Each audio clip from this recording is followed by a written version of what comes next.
He was a half-broken alpha king.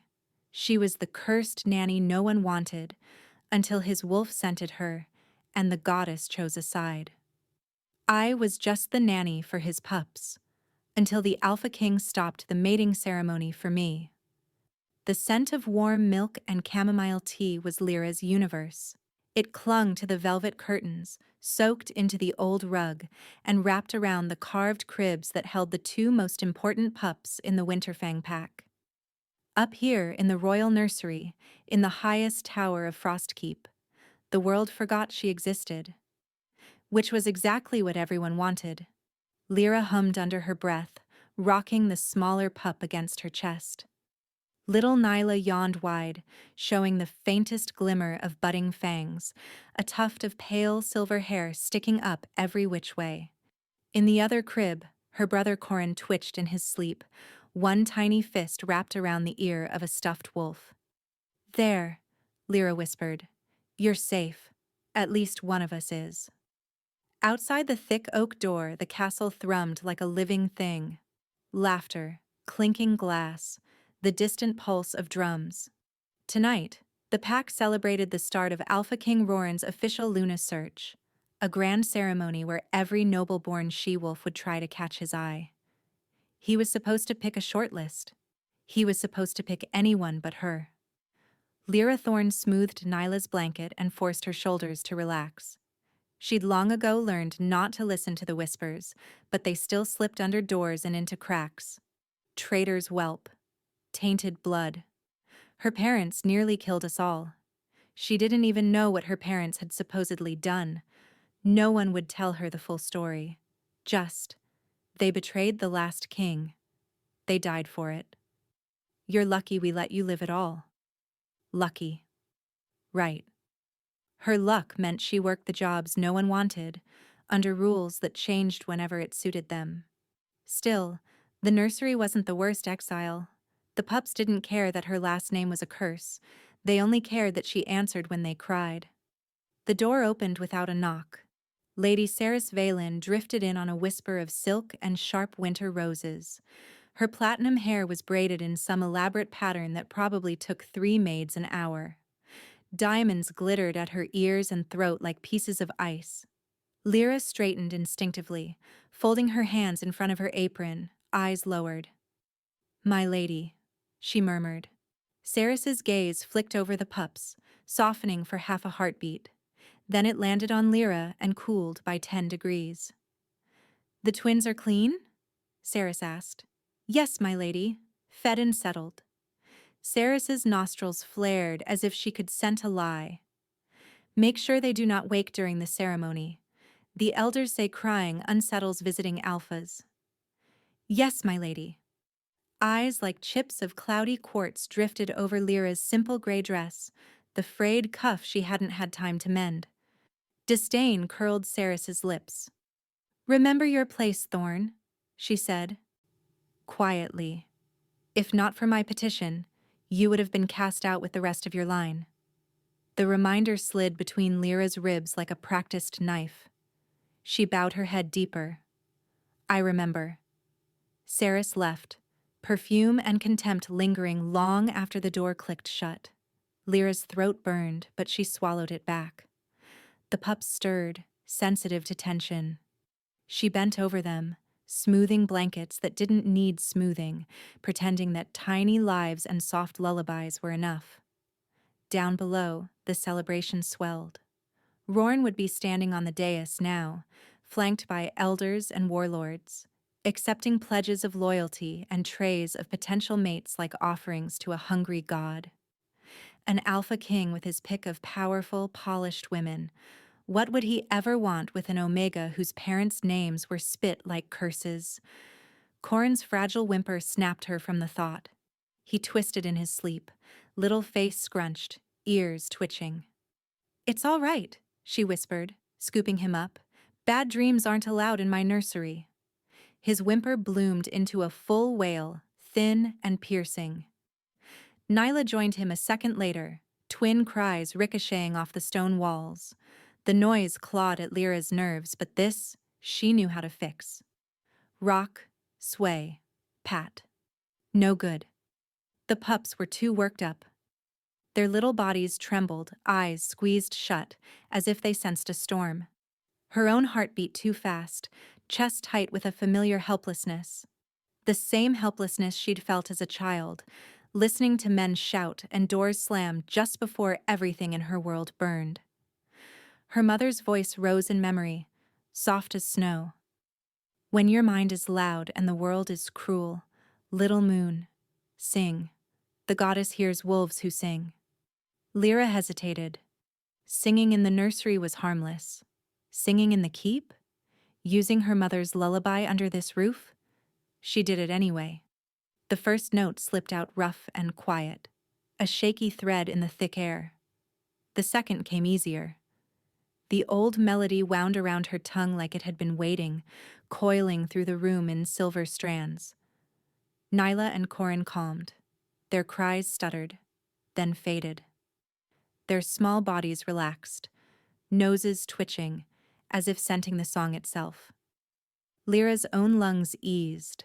The weight in her chest loosened with each verse. When the last soft note faded, all three of them were breathing easier.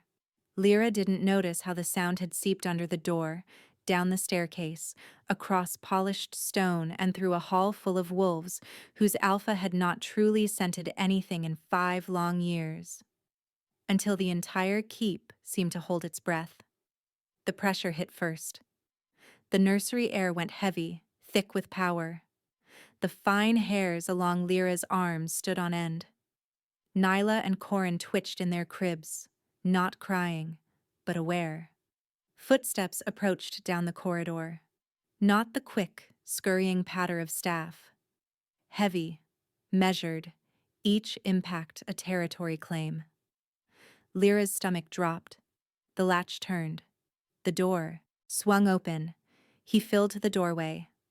Alpha King Roran Frostborn was larger than any story had made him. Broad shoulders seemed to dwarf the carved frame. Corded muscle pulled at the dark leather of his ceremonial jacket, unlaced at the throat as if he'd torn at it for air. Scars crawled down one side of his neck, disappearing into the collar. His dark hair looked like he'd shoved his hands through it all night. His eyes were wrong. They glowed an unnatural ember gold in the lamplight, bright and feral, ringed with shadows of old exhaustion. For a heartbeat, Lira thought he looked less like a king and more like a caged animal on the edge of snapping.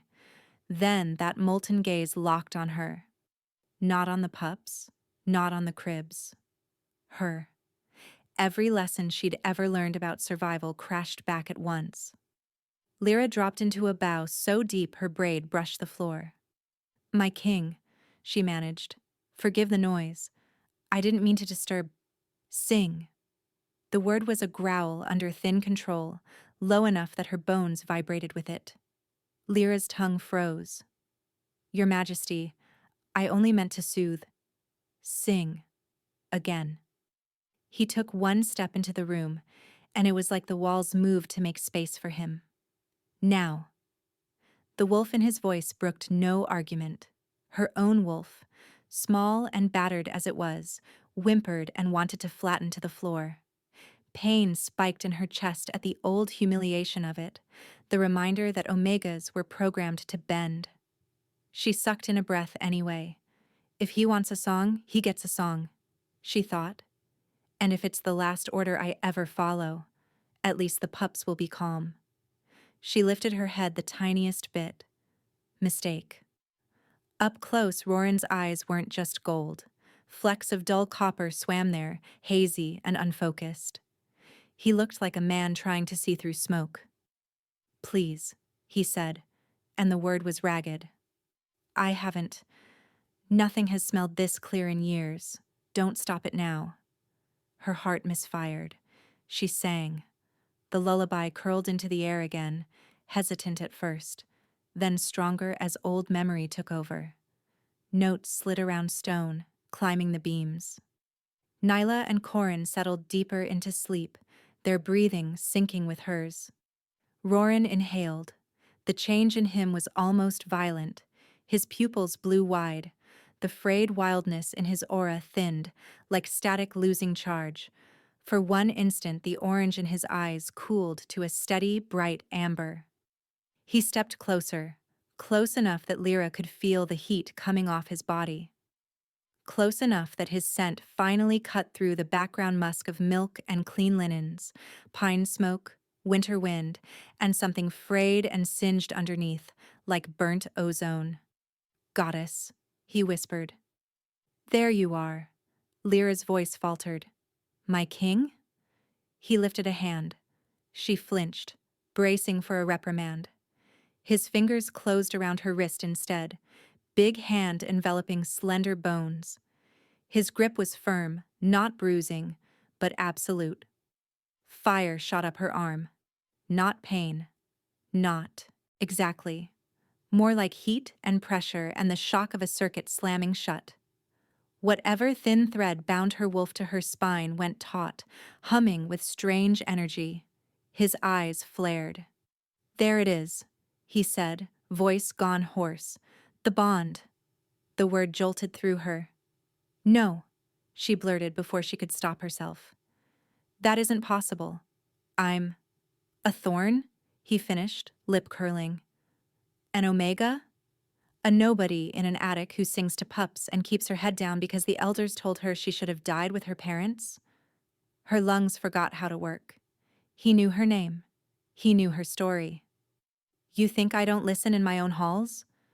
Roran's thumb brushed the frantic flutter of her pulse. "I know exactly who you are, Lira, and my wolf does not care." His gaze bored into hers, wild and bright. "For 5 winters, since the Northern War, the world has been gray and tasteless. My senses are half dead. I can barely smell my own pack. Food is ash. Touch is nothing. My wolf is a chained, raging thing in my skull." He inhaled against the inside of her wrist, the contact so intimate her knees went weak. "Then you start singing, and suddenly I can smell jasmine and apples and first snow. I can feel something other than rage." "You expect me to ignore that?" It wasn't a question. Panic clawed at her. "The elders will never allow—" "The elders?" he said softly, "forgot who wears the crown." He turned, still holding her wrist, and strode toward the door. Lira stumbled, dragged along. "Wait, the pups are safer than anyone in this keep," he snarled, "because their king just remembered what it feels like to care." The hall outside roared with sound, the music, the crowd, the clatter of cutlery. It all died the instant Roran stepped through the nursery door. Hundreds of eyes turned. Every noblewoman, every allied alpha, every elder counselor froze as their king walked into the center of his own mating ceremony, still in his half-undone jacket, soot-smudged and wild-eyed, with a disgraced Omega Nanny at his side, bound to him by a grip that felt like fate. The great hall of Frostkeep had never been so silent. Music cut off mid-note. Dancers drew back. A sea of silks and jewels and carefully arranged smiles stood frozen. Every gaze locked on the Alpha King and the plain, gray-dressed woman he dragged behind him. Lira felt each stare like a needle under her skin. Roran didn't slow. He strode through the crowd, the press of bodies parting around him like water around a rock in a flood. His scent, storm wind and burning pine, rolled ahead, pushing lower-ranked wolves to bow their heads, bare their throats, move. Lira stumbled over the long hem of her worn dress, sweat sliding down her spine. She kept her eyes down, knowing if she met anyone's gaze it would break her. "Don't see me. Don't see me. Please, just—" Roran tugged her hand once, sharp. "Head up," he growled under his breath. "They'll smell fear anyway. Make them choke on your spine." Easy for him to say. He was a mountain in leather and scars. She was the daughter of the pack's favorite ghost story. They reached the dais. 2 thrones sat there, one carved from ice-veined stone draped in wolf pelts, the other smaller, empty, waiting for a Luna who was supposed to be noble, clean, chosen by careful politics and older wolves with long memories. Roran stopped at the top of the steps and turned to face the hall. He did not let go of her. "Continue the ceremony, Your Majesty?" Elder Malric asked tightly, rising from his seat at the council table. Steel-threaded hair, sharp eyes, voice smooth as old whiskey and twice as dangerous. "We were just about to present—" "The ceremony," Roran said, "is why I'm here." He raised their joined hands high enough that no one could pretend not to see. Gasps rippled like wind through grass. Lira wanted the stone to crack open and swallow her whole.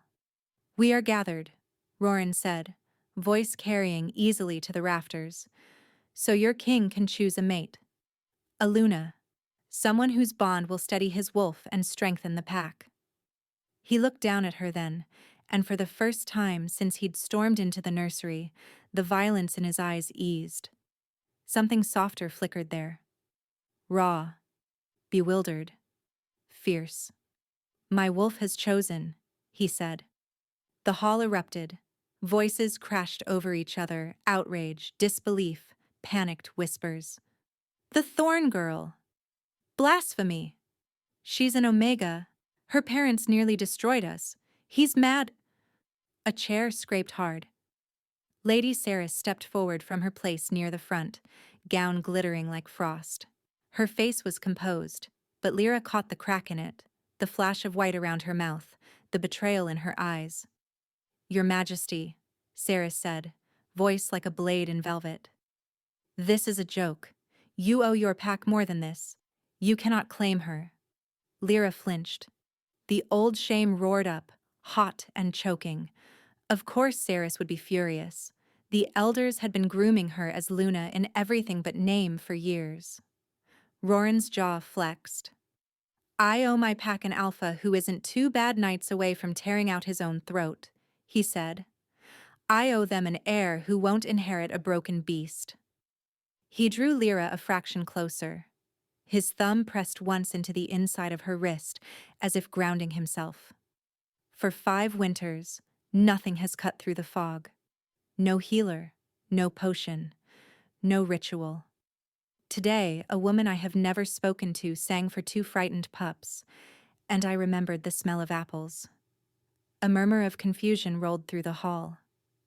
"She is the only thing that makes this world feel real again," Roran went on, voice dropping into a growl that thrummed through the bones of everyone listening. "The goddess gave my wolf 1 scent, 1 voice, and bound it to survival." He lifted his chin, eyes blazing. "I will not spit in her face because you prefer bloodlines that flatter your pride." Elder Malric stepped forward another pace, lips thin. "You know the laws, Alpha King. The Luna must be of strong, proven lineage. The Thorn line is cursed. Their treachery nearly destroyed Silverfang." Whispers turned harsher, uglier. Lyra's chest squeezed.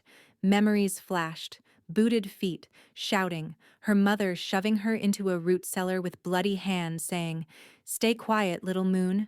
Whatever they say about us, remember I love you." Steel sang as guards tightened grips on spears, sensing the tension. Roran's aura flared, power thickening the air until lesser wolves dropped their gazes. "The law exists to protect the pack," he said softly. "My bond with her does that. Your fear of old ghosts does not." He swept his gaze across the elders. "Challenge my mate, and you challenge me." The threat was not subtle. The elders glared back, but even Malric hesitated under that weight. "I didn't ask for this," Lira whispered, barely moving her lips. Roran's fingers tightened around hers. "Neither did I," he murmured. "But the goddess doesn't tend to ask." He turned his head slightly, giving her a choice. Stay or bolt. Every path ahead looked like ruin. Run, and they'd tear her apart as a symbol of disobedience. Stay, and they'd tear her apart as a symbol of defiance. Unless Roran really meant it. Unless he fought all of them for her. She lifted her chin the barest fraction. The hall saw it. So did his wolf. Pride flared in his gaze like sunrise on snow. "Let it be known," he said, voice ringing like a bell over the gathered wolves. "Lira Thorn is my fated mate. Until the moon itself burns out, she is under my protection." The unseen thread between them pulled tight enough to ache. The pack didn't bow. Not yet. But no one spoke when he turned, still gripping her hand, and led her off the dais toward the private doors behind the thrones. The elders' glares were knives in her back. The mating ceremony had just become a declaration of war. The Alpha King's private wing was quieter than Lira expected. No music, no servants rushing around. Just the muffled crackle of distant fires and the soft squeak of leather as Roran stalked back and forth across his chamber, a predator pacing a too small territory. Lira perched on the edge of a chair carved from dark wood, every muscle taut. The room was enormous. Stone, tapestries, a bed big enough to sleep a hunting party, doors leading to God's new where, but it might as well have been a cell. He'd not let go of her wrist until they crossed the threshold. When he finally released her, the skin there tingled, marked by his heat. "This is madness," she said, as soon as the heavy door closed behind them. Her own voice sounded thin in the high-ceilinged space. "They'll never accept it. I'm not good enough?" he asked. Her throat closed. "I was going to say safe." Lira wrapped her arms around herself. The room smelled like him, and cold stone, and a faint metal tang that made her stomach twist. "For you. For the pups. For anyone." "Safe is an illusion," Roran said. He braced his hands on the table in the center of the room, knuckles white. The scars along his neck stood out paler as he clenched his jaw. "We've been pretending for years that tradition will protect us while enemies circle. I'm done pretending." He glanced at her. "Sit properly, Lira. I'm not going to tear your throat out. Forgive me for not trusting the wolf who just turned his own coronation into a rebellion," she snapped, then flinched at herself. "My king." His brows rose. For a second, something like amusement sparked in his eyes. "There," he said quietly. "I knew there was a spine under all that apologizing." Heat prickled her cheeks. "You make this sound romantic," she said, "as if this is some blessing. But you didn't pick me because of me. You picked me because your wolf is broken, and I'm the first thing that makes it feel less awful. That's not the same as a real bond." Silence stretched. Roran's shoulders dropped a fraction. When he spoke again, the edge had dulled. "You're right," he said simply. That startled her more than a snarl would have. He straightened, rolling the stiffness from his neck. "I came back from the northern front with my senses shredded. The healers say some spiritual blow hit me when my sister and her mate died." His voice roughened. "I don't remember it. Just waking up half numb. I can't scent lies. I can barely taste meat. My wolf knows our pack intellectually, not instinctively." He spread his hands, frustration crackling off him. "Every day I feel less like an alpha and more like a fraud wearing one's skin." He met her gaze fully. No royal mask, no alpha swagger. Just a man standing on the bone-deep edge of exhaustion. "Tonight, in the middle of that suffocating hall, I suddenly smelled jasmine," he said softly. "I heard music that didn't sound like noise. My wolf lunged so hard I nearly shifted in front of everyone. I followed it like a starving dog follows blood." His throat worked. "You're right. I didn't come there for you. I came for relief." The words stung, even though she'd spoken them first. "But when I saw you," he added, voice dropping. "When I touched you." The fog didn't just thin, it tore. "For the first time in 5 winters, I wanted something enough to feel afraid of losing it." He took a step toward her. Then another. Lyra's pulse hammered. She fought the urge to scoot her chair back. "You smell like safety," he said. like the pack should have always smelled. Like my wolf remembers home when it looks at you, even if my mind hasn't caught up. His hand lifted, then clenched at his side instead of reaching. I won't pretend this started as anything noble, he finished. It didn't. I'm a selfish bastard who grabbed at the first breath of air in a drowning sea. His lips twisted. But what I do with that breath now, that I can make a choice about. Her chest ached in a different way. What choice? She whispered. Roran's gaze sharpened. The alpha was back, layered over the rawness but not hiding it. I choose, he said, to stand between you and anyone who tries to make you pay again for sins that aren't yours. I choose to stop letting the elders carve this pack into whatever shape suits them. He took one last step, close enough that she had to tilt her head back to meet his eyes. And I choose, he said, softer but no less fierce, to ask you not to reject this bond. Not yet. The word reject hit like a thrown stone. Every Omega knew the ritual phrases, the nuclear option that could shatter a mating bond before it ever fully formed. Even thinking about them made her tongue feel heavy. What if I said no? She asked, because some part of her had to know. His jaw flexed. Then I would honor it, he said, though the words sounded like they were being dragged out of him with hooks. He leaned down until his breath warmed her ear. But understand me, Lira Thorn.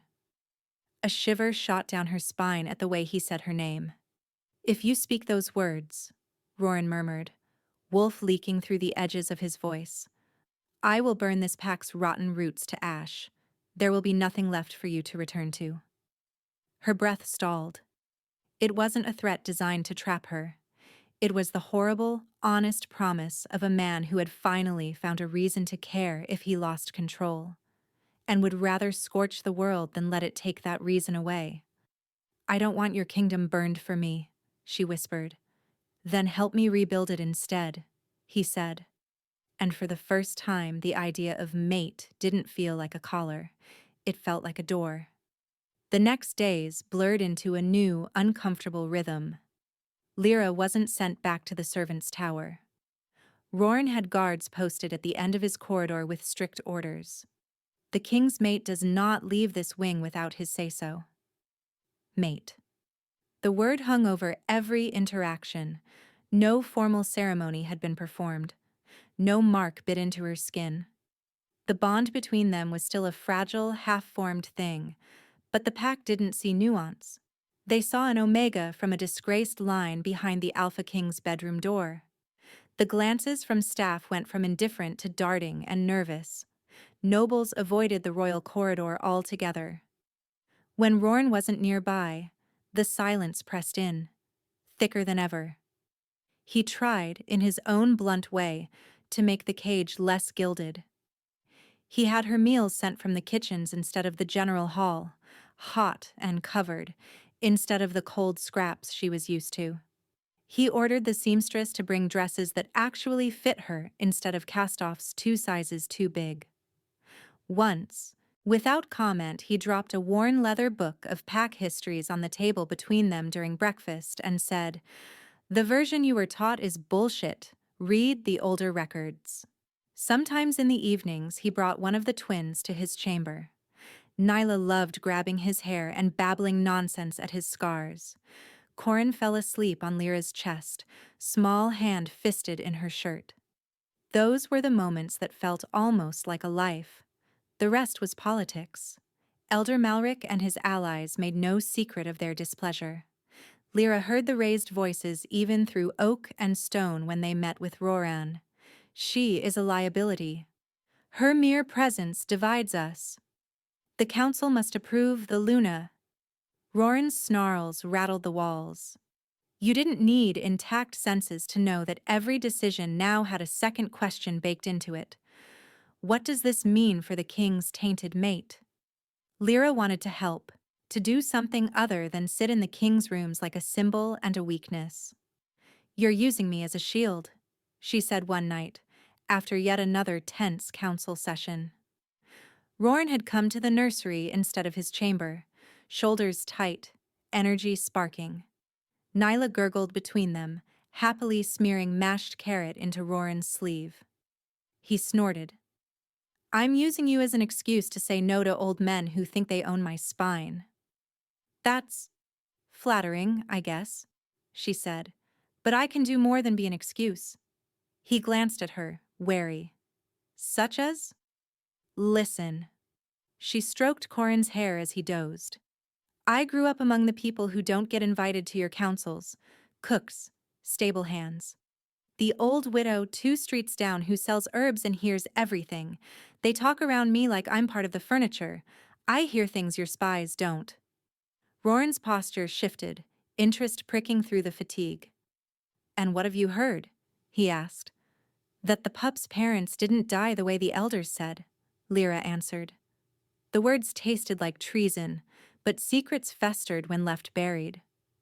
That it wasn't rogue wolves at all, that someone inside the keep opened a gate.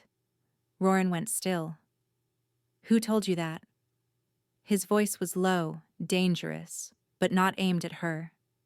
2 kitchen maids who talk too loud when they think no one's listening. She met his gaze. They said the old alpha wanted to investigate, but the council shut it down in the name of unity. Then your sister and her mate died on patrol and the trail went cold. Silence rang between them. I've suspected as much, he said at last. I just haven't been able to smell the rot. Not properly. Not until... His eyes flicked to her. Until you.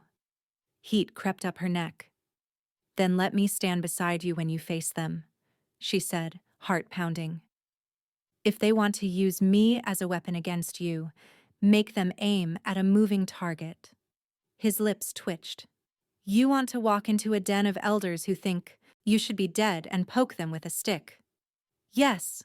Lyra's fingers tightened on Corin's blanket. If I'm going to die because of this bond anyway, I'd rather die on my feet. Roran's wolf surged in his aura, big and pleased and possessive. You're not dying, he said flatly. But, all right.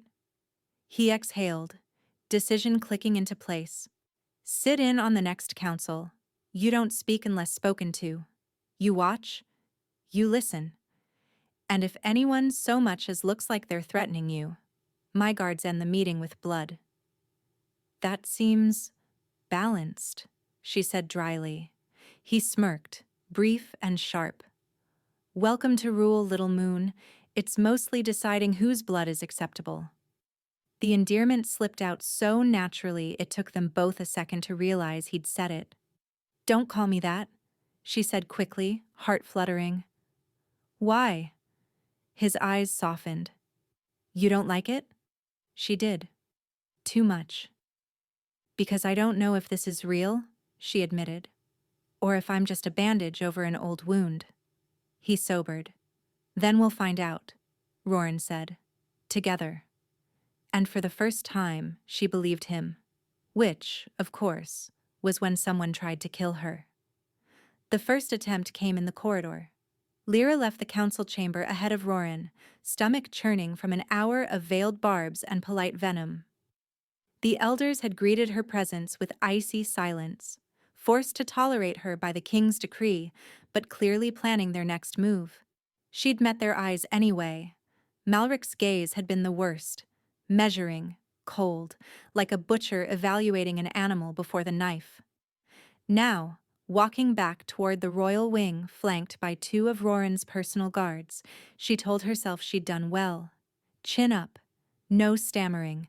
No collapsing in tears when Malric mentioned her parents' names with theatrical sorrow.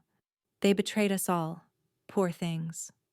One wonders how their daughter must carry that weight. A draft whispered down the stone hall. Lira shivered, rubbing her arms. Almost there, my lady. One of the guards, Bran, she thought his name was, said. Tall, scarred, quiet. He'd been the only one so far who didn't stare at her like she was a walking curse. She managed a thin smile. You don't have to call me that. Something hissed past her ear. A heartbeat later, a black-fletched arrow buried itself in the stone pillar beside her head, with a vicious thunk. Time slowed. Bran roared, shoving her down. Stone bit her knees. The second guard lunged the other way, scanning the balconies above. "Cover the kings, mate!" someone shouted down the corridor. Boots pounded. A horn blared the alarm. Lira stared at the arrow. If she'd taken one more step, it would have gone through her eye. Shock hit, cold and shaking. Her throat closed. She forced herself to suck in air. Malric's people. Bran snarled, eyes raking the upper levels. Has to be. No outsider could get that angle. Or someone who wants us to think that, Lira said through numb lips. Fear was trying to turn her into a statue. She fought it down. Either way, they're done hiding how badly they want me gone. Roran's scent hit the corridor like a storm. He arrived already half-shifted, claws shredding the ends of his fingers, eyes fully wolf gold. His gaze took in the arrow, the guards, Lira kneeling on the floor. Something in him snapped. He crossed the distance in 3 long strides, scooped her up like she weighed nothing, and pressed his forehead to hers. His chest heaved, breath hot and fast on her face. "Who?" he demanded, voice 2 tones at once. "Where?" "We didn't see," Bran said grimly. "High shot. Black fletching. They fled when the horn sounded." Roran's claws dug into the air as if he wanted to tear stone from walls. "Double the patrols," he snarled. "Any archer not accounted for goes in chains." He looked back at Lira then, and the sheer terror in his eyes stole her words. Not terror for himself. For her. "Are you hurt?" he asked, voice dropping to something almost gentle. Lira swallowed. "Just shaken. I'm fine." "You are not fine," he said, and the way his hands trembled where they gripped her told her that he knew something about the taste of almost. He carried her all the way back to his rooms, ignoring protocol and propriety, and the way servants plastered themselves to the walls as he passed. Later, when the shaking finally stopped and her brain caught up, anger came. Not at him. At them. At whoever thought they had the right to decide she was better off dead because her existence complicated their idea of order. In the quiet dark of Roran's chamber, with the fire burning low and the tower still on high alert, she sat on the edge of the enormous bed and stared at the faint bruises forming where his fingers had gripped her shoulders. "You can't keep me locked up forever," she said. Roran sat in a chair by the hearth, elbows on his knees, eyes shadowed. He hadn't fully shifted back yet. Claws still tipped his fingers, and his wolf watched the room from behind his gaze like a coiled shadow. "I can try," he said. "That arrow was a warning," she said. "The next one will aim at my back or my heart. You said you wanted me beside you, not behind you. Treat me like something other than a fragile glass ornament or they win." He growled. "You are not fragile." "Then stop holding me like I am." She leaned forward, meeting his eyes. "Teach me to defend myself if you won't let me leave. Teach me where the Elder's enemies really are. Let me be more than a reason you punch walls." His mouth twitched despite himself. "You're not afraid of me," he said. Not quite a question. "I was," she admitted. "At first. Now I'm more afraid of what you'll do to yourself if I get killed." His laugh was short and humorless. "That is an accurate concern." She stood, crossing the space between them until she was close enough to smell the raw, sharp edge of his fear. The bond between them hummed, still a thin thread, but stronger than it had been. "I'm not breaking this," she said quietly. "Not today, not tomorrow. So stop acting like every breath might be my last and start acting like we have a future to fight for." His eyes darkened. The wolf inside him surged forward, then eased back, like it was scenting the truth of her words. "Careful, little moon," he murmured. "You're starting to sound like a queen."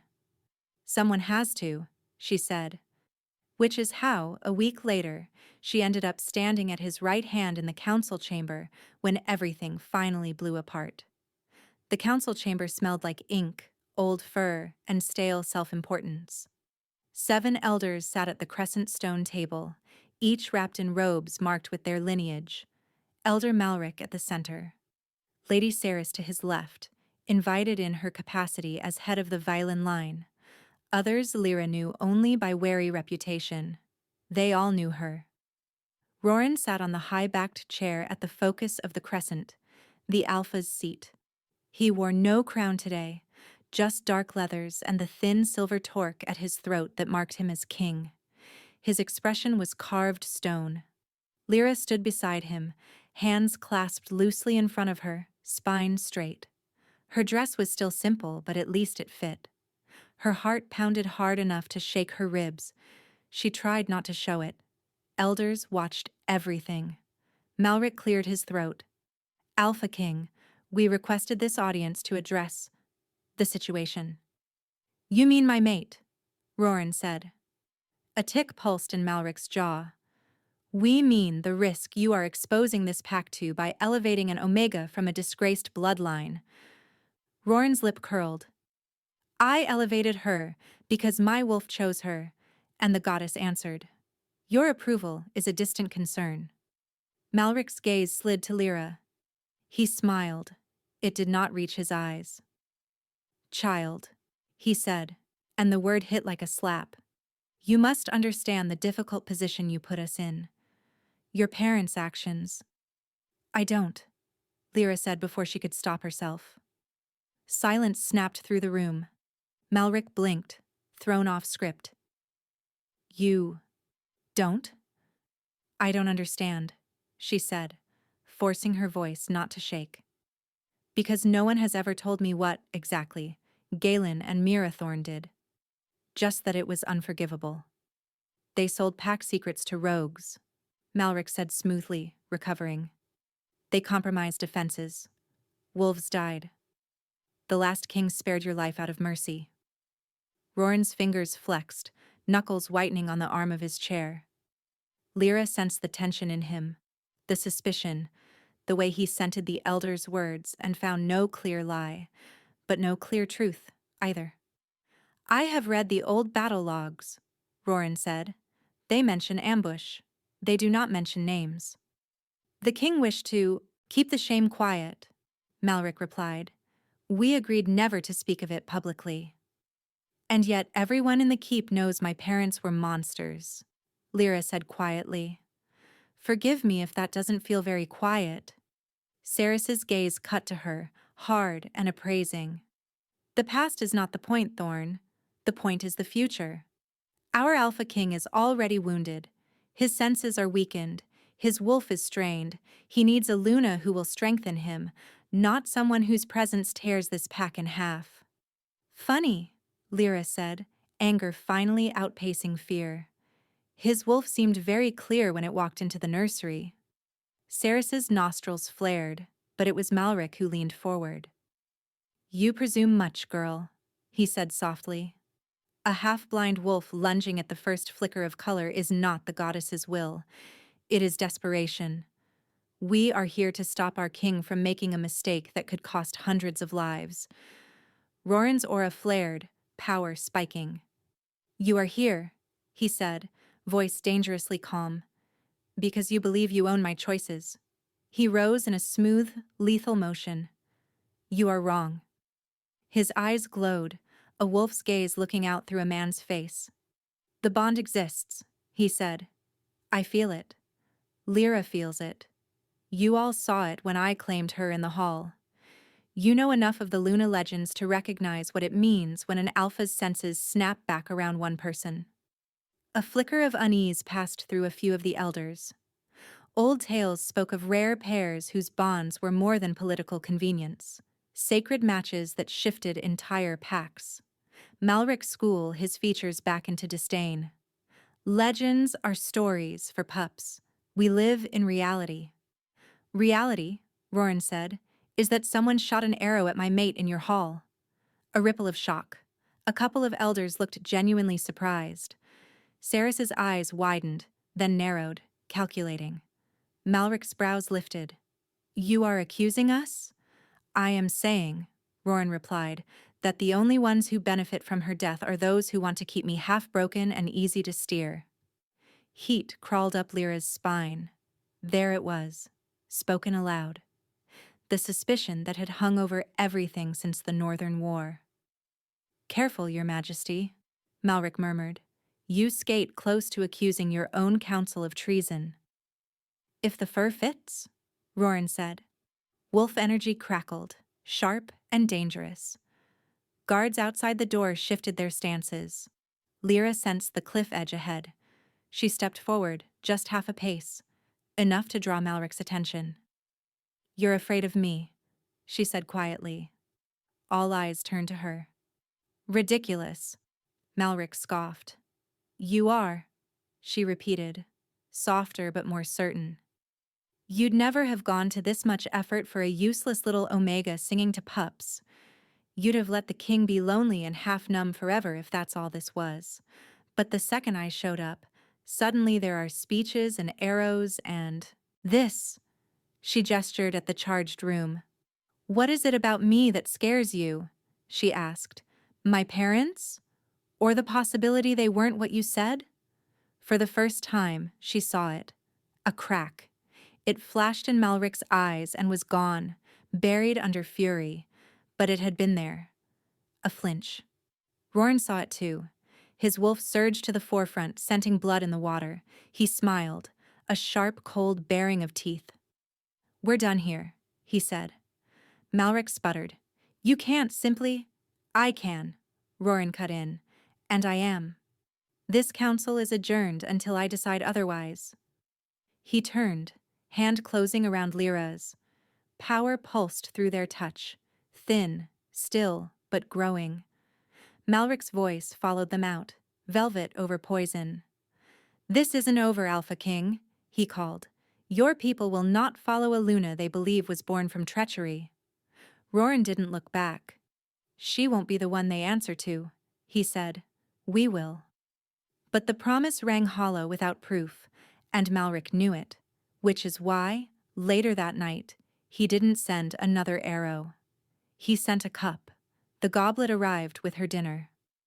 Lira sat at a small table near the window of the chamber Roran had given her, a room just off his own, close enough that she could hear him pacing through the wall when sleep wouldn't come. Tonight the keep outside was quiet. Too quiet. Tension hummed in the stones. Bran carried in a tray, set it down, bowed, and retreated. No one lingered in her doorway long anymore. They were all too aware of the invisible crosshairs on her back. On the tray, stew still steaming, bread, a little dish of honey, and a silver goblet filled with dark red wine. There was a note propped against the base of the goblet written in a familiar, elegant hand. "For your nerves." Lira's stomach knotted. Lady Saris. Of course. Her first instinct was to throw the entire tray into the fire. The second was to march it straight to Roran and demand he drink it in front of her if he trusted Saris so much, which was unfair. He hadn't spoken more than 3 clipped sentences to Saris since the ceremony. Whatever they'd had before, it was over. The stew smelled good. Her hands trembled faintly from the residue of the day. She hadn't eaten since dawn. "If I was dead," she muttered, "they wouldn't need to argue about me anymore." The thought made bile rise. She sat, ate. The wine sat there, glinting darkly in the candlelight. "If you were clever," she told herself, "you'd pour it out and keep the cup to pretend you drank it." If you were clever. Lira had spent her whole life trying to be invisible, not clever. She lifted the goblet, sniffed. Wine, spices. Nothing acrid. "Coward," she whispered at herself, and took a small sip. Warmth slid down her throat. Spices bloomed on her tongue. It eased the tightness in her chest. The second sip came easier. By the fourth, her fingers felt pleasantly heavy, and the edge had blurred enough that the events of the day didn't sit so sharp in her lungs. She finished half the cup before the wrongness hit. Her tongue went numb, then her fingertips. The pleasant warmth turned to crawling heat under her skin, like ants. Her pulse sped, hammering against her ribs too fast, too hard. The edges of the room softened, colors smearing. Lira grabbed the table, heart leaping into her throat. Poison. She lurched to her feet, the chair scraping back so hard it toppled. "Roran!" she tried to shout. It came out as a broken croak. The door seemed miles away. She staggered 2 steps and slammed into the floor instead, cheek smacking cold stone. The goblet rolled off the table, red liquid splashing like spilled blood. Her vision tunneled. Sound went hollow. Somewhere, distantly, a wolf howled in rage. Then darkness swallowed her. She surfaced to the sound of a monster roaring. The world came back in pieces. Pain first. Her veins burned like liquid fire. Her chest felt crushed, as if a boulder sat on it. Breathing was a conscious act, each inhale a struggle. Voices blurred together around her. Barely a pulse? Can you counter it? This much nightshade. I need time. The roar came again, so loud it rattled whatever surface she lay on. It wasn't human. It wasn't fully wolf either. It was a sound made by something wedged painfully between. She forced her eyelids up. The royal healer bent over her, hands hovering above her chest, blue light pulsing faintly between his fingers. The old wolf's brow was furrowed, lips pressed thin. Beyond him, the room was chaos. Guards pressed against the walls, eyes wide. Servants huddled in corners. And near the door, heaving with every tortured breath, was Roran, half-shifted. His arms had gone furred to the elbows, claws black and curved. His spine arched, bones snapping and re-knitting as his body warred with itself. His face was stretched, elongated, teeth lengthening, eyes nothing but molten gold. He was beautiful and terrible and coming apart. "Hold him!" the healer barked, not looking up. "If he loses control, everyone dies." 4 guards tried. Roran flung them off with a wild jerk, barely seeming to notice. His gaze tunneled on Lira, locked on her like she was the only real thing in the room. "Mine," he snarled, the word twisted by changing vocal cords. "She's dying, you old fool." "I am trying to keep you both alive," the healer snapped. "You breaking loose will not help." Another convulsion racked Roran. He clawed at his own chest as if trying to rip something out. His aura slammed against the walls, thick with grief and fury. Guilt slammed into Lira hard enough to make her choke. "Look what you've done to him." She wanted to tell him it wasn't his fault, that she was the one stupid enough to drink the wine, that he couldn't protect her from everything. Her body refused to cooperate. She could barely lift her hand. Roran snarled, spine buckling. His wolf pushed harder, the half-shift tipping toward full as the emotional pressure broke his already frayed control. He's going to massacre them, Lira realized distantly. Everyone in this room. Then himself. Something inside her snapped. Fear burned away, leaving raw instinct. She didn't think. She moved. Her arm felt like lead, but she forced it up, fingers stretching toward the storm howling at the edge of the room. "Row!" Her tongue struggled. "Roran." His head whipped toward her voice. For a heartbeat, his eyes cleared. Lira pushed her hand further, hand shaking, reaching for him as if reaching across a cliff. Her palm landed against his cheek.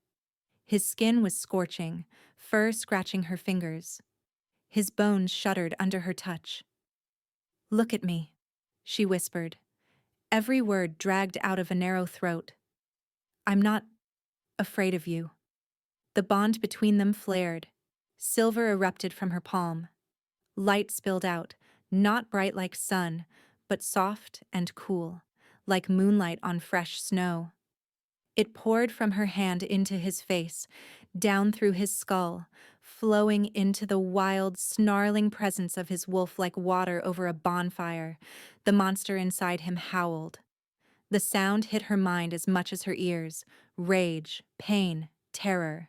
Then, slowly, confusion. Then a strange, almost childlike whisper. Home? The pressure eased. Roran sagged, claws scraping furrows in the floor as his body began to knit back toward human shape. Fur receded. Bones popped back into place. His breathing slowed from a ragged pant to harsh, but controlled pulls of air. His eyes blinked, gold cleared to their usual ember amber, bright and sharp and shocked. "Lira!" he rasped. Her vision swam, the light from her hand dimmed to nothing. The healer sputtered. "By the moon! What did you do?" Lira swallowed, throat raw. "Have no idea." Roran stumbled to her side, dropping to his knees. He grabbed her hand between both of his, pressing it to his heart.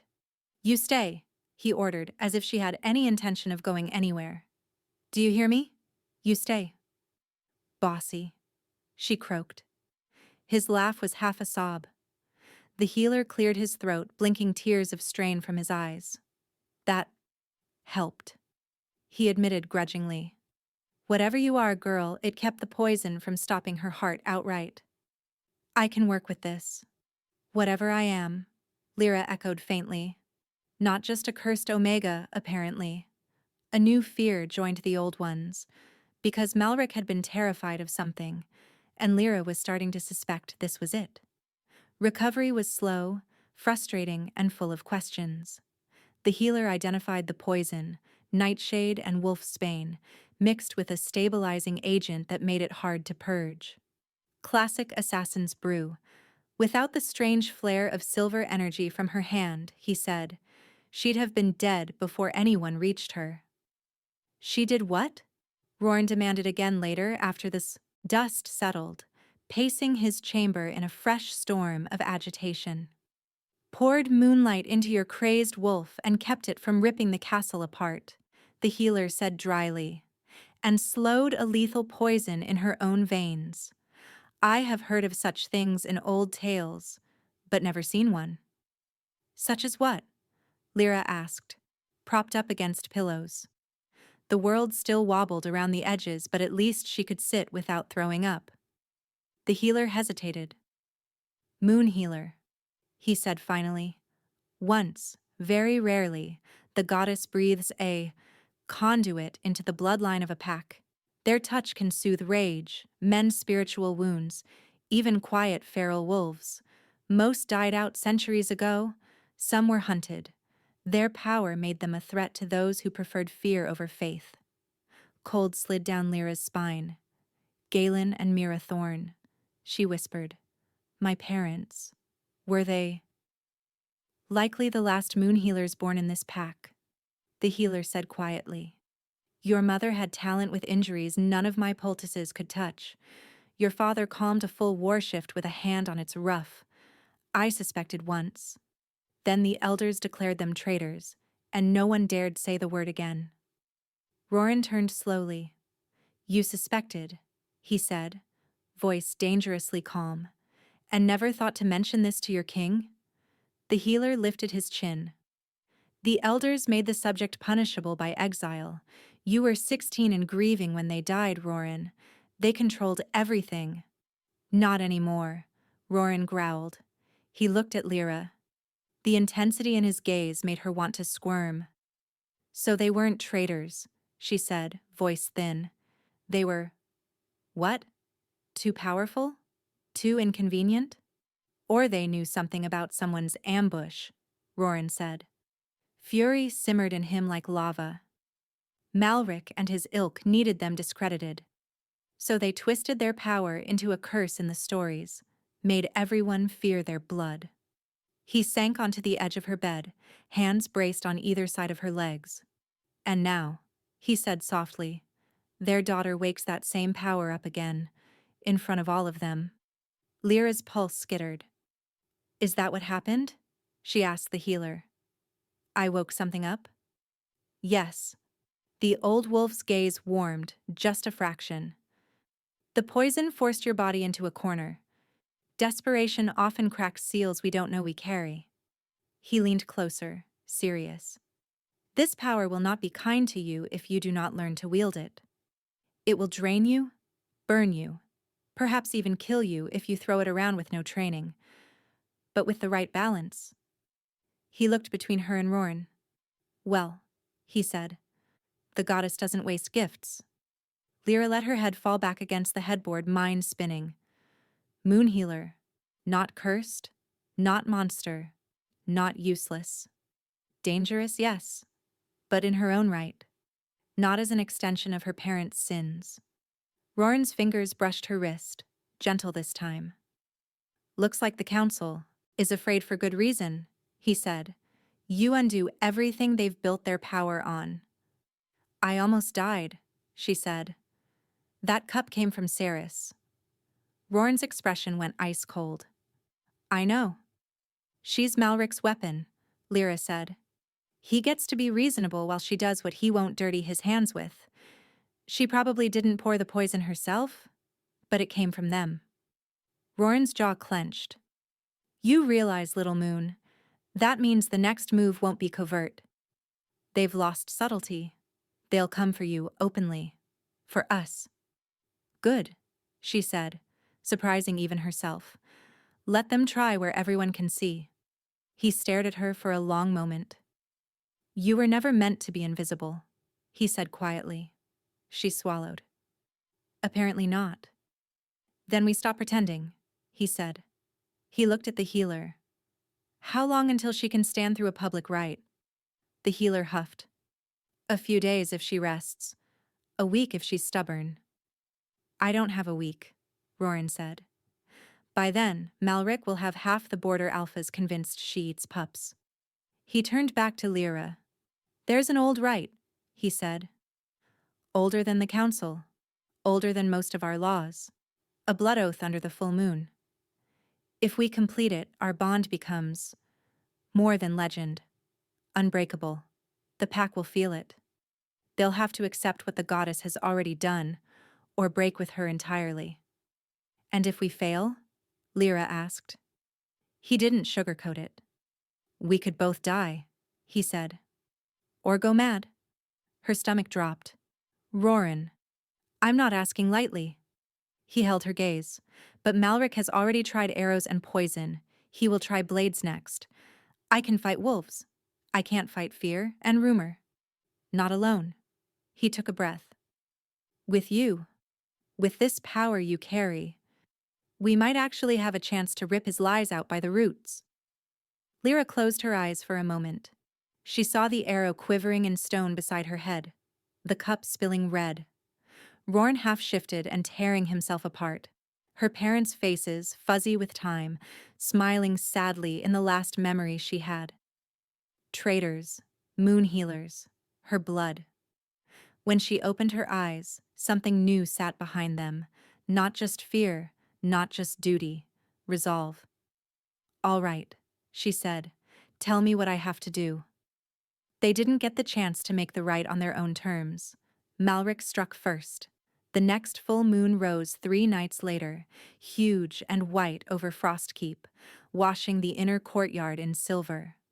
The pack gathered there in tense clusters, called by the Alpha King's order and the irresistible pull of ritual. Roran stood on the stone dais at the center, Lira at his side. Both wore simple black and silver, the colors of old oaths, not finery.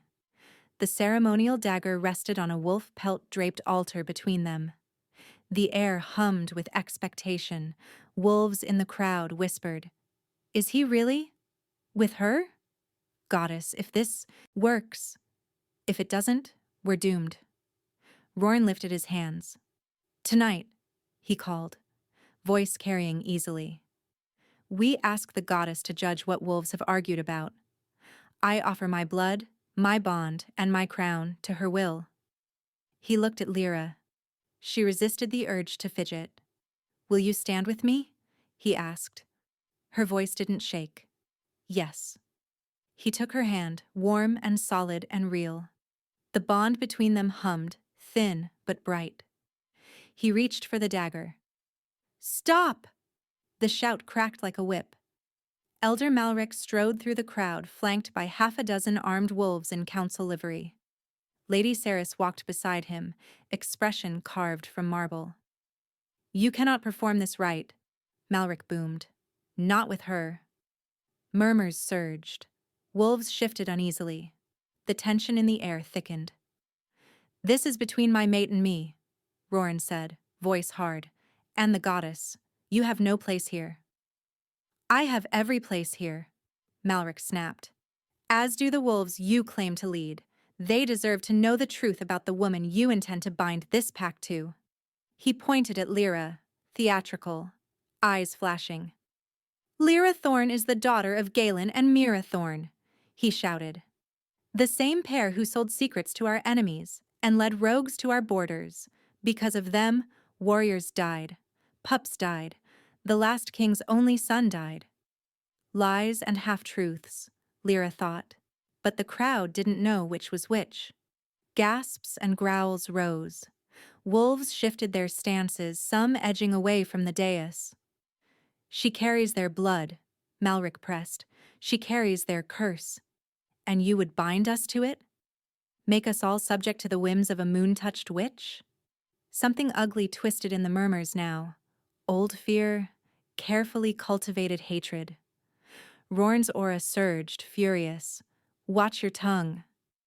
"Or what?" Malric sneered. "You will bite me? Tear out my throat in front of your pack for telling them who your Luna really is?" He turned in a slow circle, playing to the crowd. "I petition the council," he shouted, "to invoke the old law of cleansing. A traitor's blood cannot sit on the throne. Let her be judged fully. Let her die for the sins of her line, and free us all from this madness." The courtyard exploded. Shouts, protests, cries of agreement. The twin sense of rage and fear hit Lira like a wave. Roran stepped forward, teeth bared, wolf snarling behind his eyes. "Over my dead body," he said. "That is one way," Malric said smoothly. Lyra's heart slammed against her ribs. This was it. The culmination of all his careful maneuvering, back the king into a corner where he had to choose between pack and mate in front of everyone. "Roran," she whispered, "if you fight them, it'll be civil war." "Good," he growled. "Let them see how far I'll go." "For me," she cut in. "How many bodies are worth my life?" His jaw clenched. Pain flickered over his face. Malric saw it and smiled like a wolf scenting blood. "An alpha protects the pack," he called, "or he is no alpha at all." Lyra's insides twisted. She could let Roran burn everything, or she could do what she'd always been told was her only value, be the sacrifice. She stepped in front of him. "Lira." His hand closed around her arm, grip bruising. "Let go," she said quietly. He did, because beneath the alpha he was a man who trusted her. She took one step toward Malric, then another. The pack hushed, sensing something about to snap. "If I gave myself up?" she asked, voice ringing clearer than she felt. "Would you leave him? And the pups? Alone?" Malric's eyes gleamed. "If you died under judgment, the pack's stain would be cleansed. There would be no more reason to question the king's loyalties." "Lies," Roran snarled behind her. "Maybe, but maybe not." She turned back to Roran. "This isn't fair," she said. "It isn't right. But if I stay, they tear you apart. If I go, you live. The pups live." She swallowed hard. "I've spent my whole life being told I was a curse," she whispered. "Let me be something else just this once." He looked like she'd stabbed him. "Don't you dare," he rasped. "Don't you dare make my choice for me." "It's my life," she said. "For once, I get to choose what to do with it." "Lira." She stepped back toward the altar, toward the dagger. "Fine," she said, louder now, so the whole pack could hear. "If my blood is really that poisonous, if the goddess agrees with you, Malric," she'll let it spill and be done with me. She met the elder's gaze, let him see every shard of brokenness he'd helped create. But if she doesn't, she added, voice cold, if this kills me and damns you, that's between you and her. Malric faltered just for a heartbeat. Roran saw. Let her decide, Lira said, unless you're afraid of what she'll say. The pack watched their councilmen. Cornered wolves did stupid, violent things. Malric doubled down. Very well, he said. Let the goddess judge. He took a step back, palms raised as if magnanimous. Roran's hands shook so hard she thought he'd snap the dagger in two when he picked it up. Last chance, he said, voice broken. We run now, little moon, and I will make a kingdom out of whatever forest we end up in. She smiled. It hurt. I'm tired of running, she said. Do it. He sliced his palm, dark blood welling. Sliced hers, hand trembling only a little this time. If you die, he whispered as he pressed their hands together, I follow. We'll see what she says, she whispered back. Moonlight poured down. The moment their blood touched, everything else vanished. Sound dropped away. Sight dimmed to gray. The sense of hundreds of wolves, of fear and cold stone and sweat, faded. Lira and Roran stood alone in a vast, silver-lit space that wasn't the courtyard anymore. Moonlight pooled around their joined hands like liquid metal. The thin thread of their bond ignited, flaring into a blazing rope of light that wrapped around their bodies, tying them together chest to chest, heart to heart. Lira, Roran said, voice echoing oddly. If this hurts you, I swear to the goddess.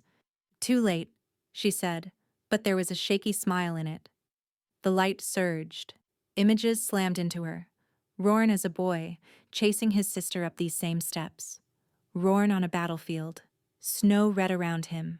Something slamming into his chest like ice. Waking alone, senses muffled. Wolf wounded and howling in a cell made of his own bones. His grief over Ellen and Joreen. Over the pups. Over every decision he'd made half-blind. He saw her too. Tiny Lira in a cramped cottage, parents laughing as they danced. Soldiers at the door. Flames. Her mother's hands on her shoulders, shoving her into the dark hole under the floor. Whatever they tell you, little moon, remember who you are. Years of whispered insults, being passed from job to job like a cursed object. The first time she held Nyla, so small and perfect it hurt. The way his scent had cracked her chest open in the nursery. Everything. They didn't look away. The light wrapped tighter. It flowed through Lira, hitting the cracked, exhausted place where her own wolf had been hiding all these years. Power flared, silver and soft but sharp as a blade. It flowed into Roran, seeping into the old spiritual wound left by the northern battle, dissolving the scar tissue of fear and haze. His wolf, once a raging, half-feral storm, shuddered. Then sighed. For the first time in 5 years, it lay down. Peace flooded him. Real peace, not the numb, gray resignation he'd mistaken for it. Lira felt it too, like cool water. For the first time in her life, she wasn't alone in her own head. She was with someone, not above, not beneath. Beside. The bond roared into full flame. Outside the vision space, the courtyard reacted. Wolves dropped to their knees as a tidal wave of shared feeling washed over them. Calm, strength, fierce protectiveness, love. It rolled through the pack like a storm front, burning away some of the fear and venom Malric had sown. The moon blazed brighter. A voice?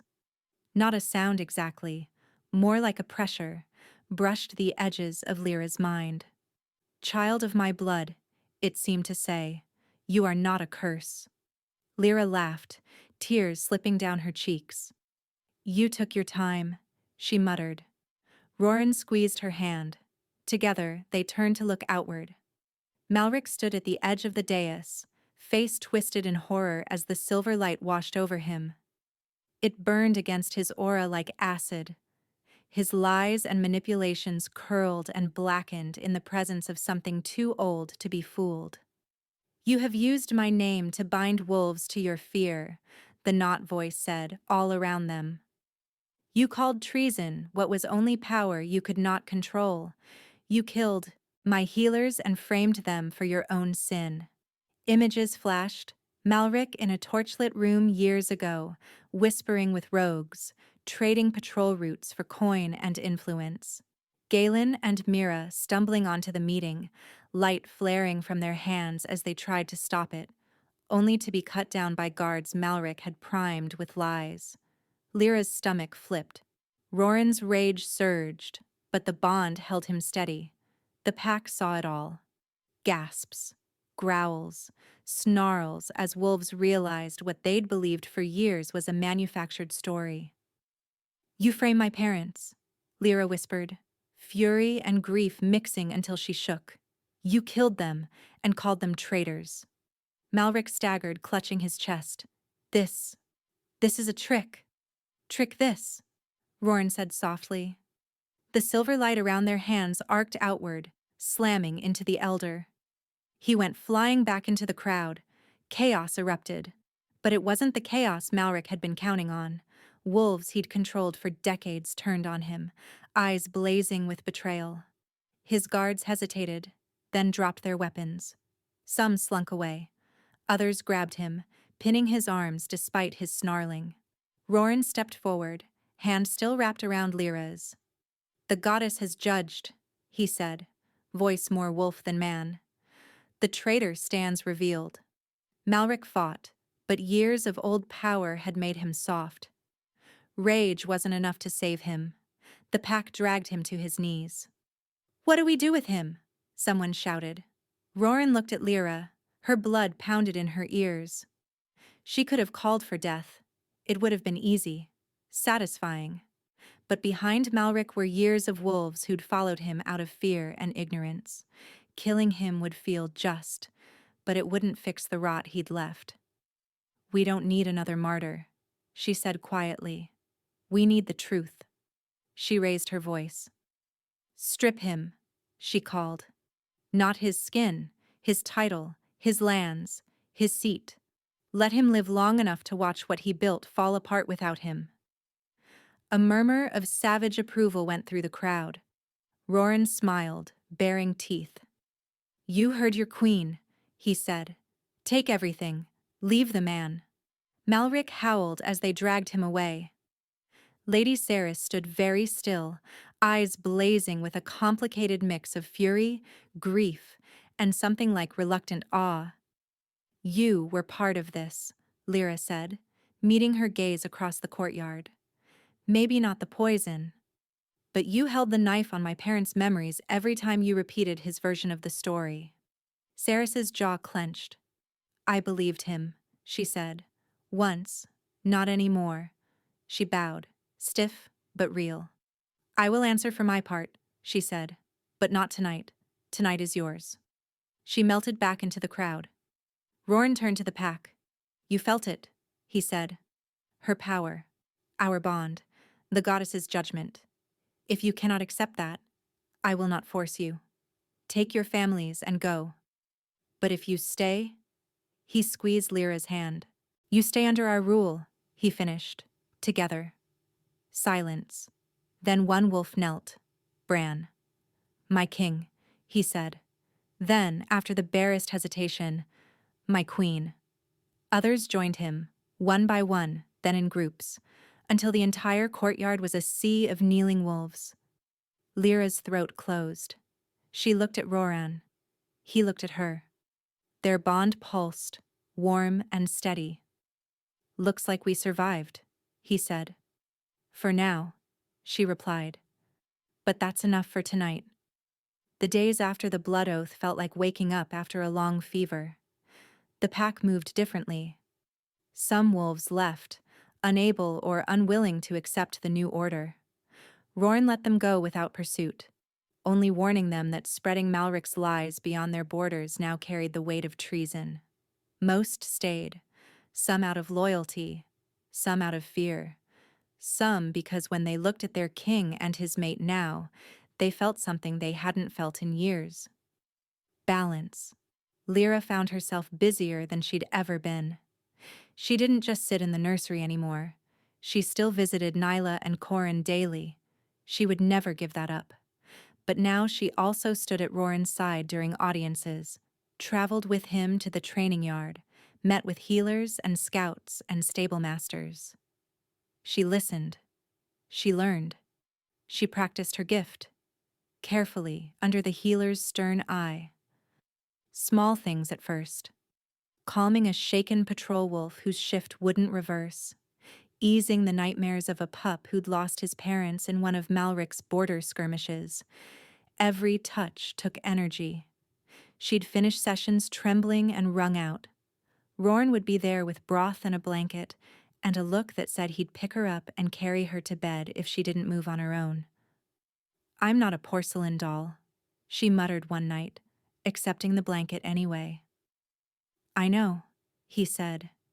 "You're a sword, and swords still need care." "Terrible metaphor," she said. "I'm exhausted, not rusty." He laughed. Their relationship shifted with each day. The bond meant they couldn't really hide from each other. When Roran woke at night haunted by the memory of Ellen's broken body, she felt it. When Lyra's chest tightened with old insecurities after a noblewoman's lingering stare, he felt that too. They started talking about little things, food, the pup's latest antics, the ridiculous way one of the border alphas flared his aura like a peacock. Then heavier things. His guilt over the years he'd spent letting Malric steer him. Her resentment at being denied the truth about her family. Some fights happened silently, inside the bond. Little flares of hurt, quick stings of jealousy neither wanted to admit. Others were loud. "You can't shield me from everything," she yelled once, after he'd forgotten to tell her about a council debate that had gone badly. "I didn't want you worrying over nothing," he snapped. "Nothing," she shot back. "You nearly challenged one of them in the hall." "I can handle them," he growled. "I don't want their poison in your head." "It's already there," she said sharply. "The difference is now I know it's poison and not truth." The argument burned itself out in the bond, leaving them both raw and quiet. "You're not used to sharing the burden," she said more softly. "I get it. But if you want me beside you in public, you have to let me be beside you in private too. Not shut out in a pretty box." He exhaled. "I don't know how to be anything else," he admitted, "but I'll learn." He did. Slowly, imperfectly, but he tried. In turn, she learned to lean, to admit when the whispers still echoed, when the word traitor still made her flinch, even though she knew better now. Roran would wrap an arm around her shoulders and press his forehead to hers. "They lied to you," he'd say. "They don't get to keep you." The pups helped. Nyla toddled early, chasing Roran's tail when he shifted in the private gardens. Corin insisted on sleeping with one small fist buried in Lyra's hair. On bad days, she'd sit on the nursery floor with both pups piled on her lap, breathing in their warm, milky scent until her hands stopped shaking. On bad days for him, Roran would slip into the nursery at odd hours, just to watch them breathe. "You know," Lira said one evening, watching him make ridiculous faces at Nyla until the baby squealed, "For a terrifying alpha king, you're a complete sap." "Tell anyone and I'll deny it," he said. She smiled. The keep slowly adjusted to the idea of a Luna who wore simple dresses and spent her afternoons in the infirmary and her evenings arguing with the king about border policies instead of embroidery. Not everyone liked it, but enough wolves did. Enough that when the coronation day came, Frost Keep didn't feel like a prison anymore. It felt like home. The Great Hall looked different this time. No tension thrummed in the stones. No councilors lurked with poisoned words. Garlands of white moonflowers hung from the rafters, their scent sweet and heady. Banners bearing the new crest, a black wolf and a silver crescent intertwined, draped the walls. The pack filled the room from wall to wall. Warriors in their best leathers, omegas in borrowed finery. Pups perched on shoulders. Even a few visiting alphas had come, curiosity outweighing stubborn pride. At the front of the hall, on the dais, there were still 2 thrones. They were occupied. Roran sat in his, posture relaxed but alert, crown absent. He'd insisted. Too heavy, he'd said, and missing the important part. The important part stood at the back of the hall, heart beating too fast. Lira smoothed her hands down her dress. It was the finest thing she'd ever worn. Soft gray, shot through with silver thread that caught the light when she moved. Nothing heavy. Nothing that felt like a cage. Her hair was braided back, leaving the thin, silvery scar on her palm visible where the blood oath had sealed. A new torque rested at her throat, twin to Roran's but finer, etched with tiny moonflowers. Neela and Corin toddled ahead of her, scattering petals from little baskets, giggling. The music started. Lira walked. Wolves turned. They didn't look away. She saw fear in a few faces, resentment in others. But mostly she saw something else now. Recognition. The Omega Nanny was gone. The thorn curse had cracked and fallen away. In its place stood their Luna, moonlight in her blood, and the Alpha King at her side. Roran rose as she reached the dais. He met her at the last step, hand extended. She took it, breath shuddering. His grip was warm and steady. He didn't look away from her as he spoke. "Lira Thorn," he said, his voice pitched for the whole hall but his words meant for her. "When you came into my life, I was half dead. My wolf was a feral thing I kept in chains.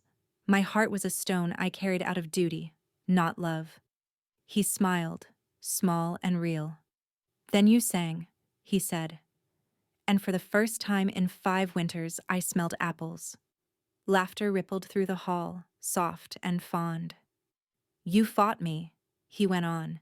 "You questioned me. You stood between me and my own worst instincts. You protected pups that weren't yours with your own body. You faced down elders and assassins and your own past to stand here." His thumb brushed over her scarred palm. "You were never a curse," he said. "You were the cure." Her vision blurred. "Roran," she murmured. He turned, taking the simple silver crown from the velvet pillow a guard held. Not the heavy, jewel-crusted monstrosity the last king had worn. They'd melted that down to pay reparations to families Malric's schemes had harmed. This crown was a circlet of braided silver and iron, set with small bits of moonstone. Strong, light, real. He held it up so all could see. "Once," he said, "I thought being king meant standing alone, holding everything so hard I nearly broke myself. I was wrong." He looked back at her. "From the moment my wolf scented you, you were my Luna. From the moment you reached for me in the dark and said you weren't afraid, you were my anchor. From the moment you chose to live for this pack instead of die for it, you were my heart." He smiled again, rough and a little helpless.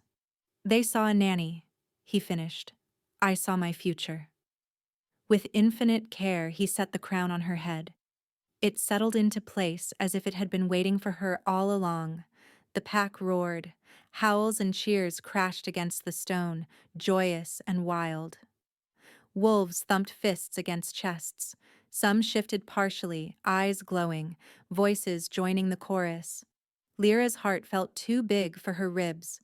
She reached blindly for Roran. He caught her, arm around her waist, pulling her close. The bond flared, bright and steady, a solid line between them. "You all right?" he murmured, against her hair. "I'm perfect," she said, voice shaking with laughter. "I'm terrified and overwhelmed and I want to throw up, but I'm perfect." He chuckled. "Welcome to leadership," he said. "We muddle through." He kissed her then, right there in front of the entire pack. Not a chaste, ceremonial brush. A real kiss. Warm and sure and full of promises. The hall went mad. Nyla and Corin barreled into their legs a moment later, demanding attention. Lira bent, scooping them up, one on each hip. They gurgled happily, chewing on her torque and crown without a care for dignity. Roran smiled at them like his chest might split open from it. The pack watched its king and queen and the pups they loved, and for the first time in a long time, the future didn't feel like a slow slide into someone else's plan. It felt like theirs. Later, when the noise had turned to music and the hall to dancing, when wolves laughed instead of whispered and no arrows hid in shadows, Lira and Roran slipped up to the nursery, the room that had once been her whole world. She stood in the doorway, crown slightly askew because Corin had tried to eat it earlier, and let out a breath. "Strange," she said. "I thought if I ever left this room, it'd be because they kicked me out. Not because I walked out beside a king." Roran wrapped his arms around her from behind, chin settling on her shoulder. "You walked out beside your pack," he corrected. "I'm just the wolf who gets to follow you in." She snorted. "Liar. You'll always charge ahead and growl at anyone who looks at me wrong." "Accurate," he admitted. She turned in his arms, resting her forehead against his. The moonlight through the window haloed his hair. His eyes glowed faintly, wolf content and awake inside him, not chained and raging. "Thank you," she said softly. "For what?" he asked. "For choosing me," she said, "even when it started as desperation, for letting it become more." Emotion flickered over his face. "I didn't pick you instead of the pack," he said. "I picked you for the pack. For me. For this." He gestured at the nursery, the keep, the world beyond. "For all of it," he finished. She smiled. "Then let's not waste it," she said. Outside, wolves howled under the full moon, not in grief or fury, but in celebration. A sound of a pack that had been through fire and come out the other side still standing. Inside, in the quiet, Lira and Roran stood together, two souls wrapped in one bond, one kingdom spread below them, one future ahead. Not perfect, not easy, but theirs. Always. The end. Enjoyed this shifter romance? Hit subscribe for more full-length Alpha Omega love stories, and drop a comment telling me your favorite moment between Lira and Roran.